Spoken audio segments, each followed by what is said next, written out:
Today, students of the African Leadership University, together with the team from Kenya Connect, visited the Kigali Genocide Memorial, a place where over 250,000 Tutsis were laid to rest after being brutally murdered during the 1994 genocide against the Tutsis. Today marks 31 years since the dark chapter in Rwanda's history. We gather to remember the victims, to honor the lives lost, and to stand in solidarity with the survivors. As we commemorate the past, we also commit to building a future rooted in unity, peace, and hope.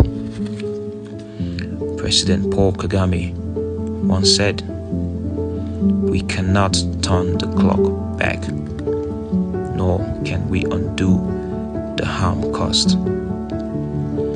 But we have the power to determine the future and to ensure that what happened never happens again. We will never forget. We will always remember."